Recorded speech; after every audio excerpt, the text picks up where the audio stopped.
Hello বন্ধুরা, welcome back to my channel. তোমরা সবাই কেমন আছো? আশা করছি খুব ভালো আছো। আমিও ভালো আছি। তা আবারও এসেছি একটা সুন্দর আর সিম্পল রেসিপি, পুঁই কুমড়ো শাকের চচ্চড়ি।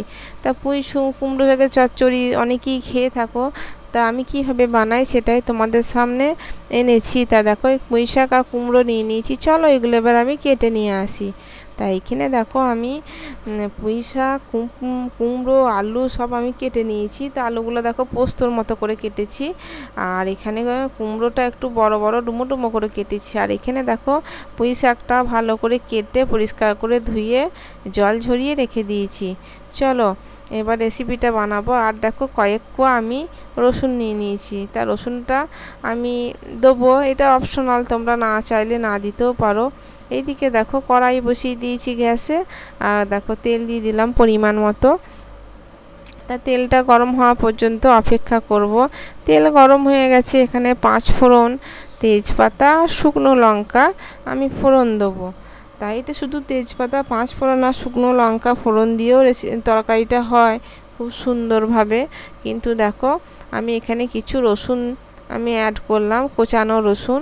তা 5 ফোড়নটা একটু ভাজা ভাজা হয়ে গেল। তারপর আমি এখানে দেখো রসুনের কুচিটা দিলাম। রসুনের কুচিটা দিয়ে হালকা একটু ফ্রাই করে নেব। আমি কিন্তু বেশি ফ্রাই করব না, কেননা রসুন বেশি ফ্রাই করলে একটু তেঁতো ভাব চলে আসে। যার জন্য হালকা ফ্রাই করে নিয়ে এর মধ্যে আলুগুলো আমি দিয়ে দেবো। তা আলুগুলো দিয়ে প্রথমে একটু আমি এই রসুনগুলোর সঙ্গে হালকা ফ্রাই করে নেবো 2-3 মিনিট ধরে। বেশি কিন্তু ভাজবো না আলুগুলো।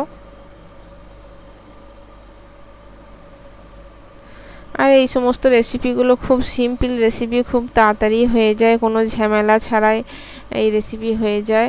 তা দুপুরবেলা ভাতের সাথে এরকম যদি পুঁই শাকের ছেঁচড়া বা চচ্চড়ি হয়, তা এখানে তোমরা মাছের মাথা দিয়েও করতে পারো। যেহেতু আমি এখানে মাছের মাথা দিইনি, শুধু এই রসুন ফোড়ন দিয়ে করেছি। এই রসুন ফোড়ন দিয়ে এই রেসিপিটা খুব অসাধারণ হয়।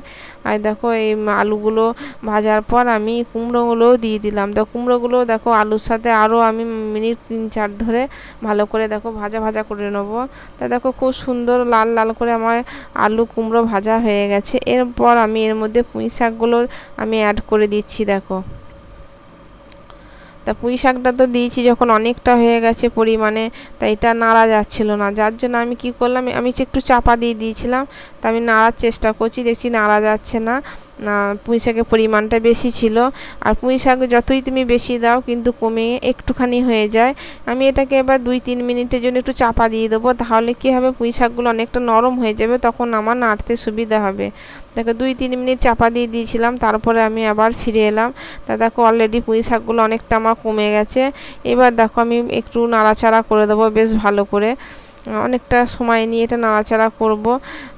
পুঁই শাক, কুমড়ো, আলু, এবার কোনো অসুবিধা হচ্ছে না। দেখো পুঁই শাকটা কমে গেছে। তা কমে দেখো ওইটুকু হয়ে গেছে। তুমি যতই পুঁই শাক দাও কিন্তু পরিমাণটা দেখবে পরে আবার কমে যায়। তা দেখো ভালো করে নাড়াচাড়া করে নিলাম। আর কতটা জল বেরিয়ে এসেছে, তাও এখন আমি লবণ দিইনি। এরপরে দেখো আমি পরিমাণ মতো হলুদ আর পরিমাণ মতো লবণটা আমি দিয়ে দিচ্ছি। আমি এর মধ্যে কিন্তু কোনোভাবে জল দেবো না।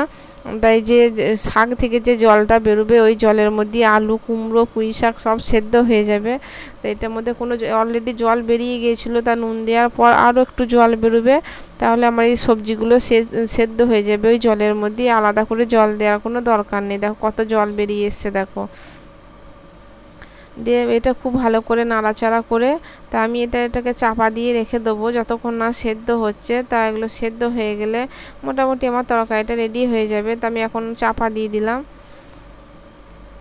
তা আমি আবার দেখো 5-7 মিনিট বাদে ফিরে এলাম। তা আমি মাঝখানে একবার নাড়াচাড়া করে দিয়েছিলাম ঢাকাটা খুলে, তা সেটা তোমাদের আর দেখায়নি। তারপর দেখো আমি খুব ভালোভাবে আমি খুন্তি দিয়ে এটাকে নাড়াচাড়া করে দিচ্ছি, বেশ একটু মাখা মাখা করে নিচ্ছি। এই চচ্চড়ি একটু মাখা মাখা না হলে ভালো লাগে না। তা একটু মাখা মাখা করে নেওয়ার পর দেখো আমি এখানে একটু চিনি দিয়ে দিলাম। তা যেহেতু কুমড়ো পুঁই শাকের তরকারি একটু মিষ্টি মিষ্টি না হলে ভালো লাগে না, আমি যার জন্য চিনি দিলাম।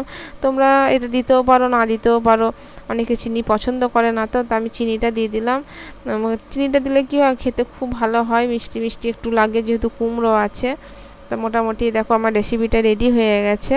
তো আমার রেসিপিটা কেমন লাগলো বন্ধুরা অবশ্যই কমেন্ট করে জানাবে।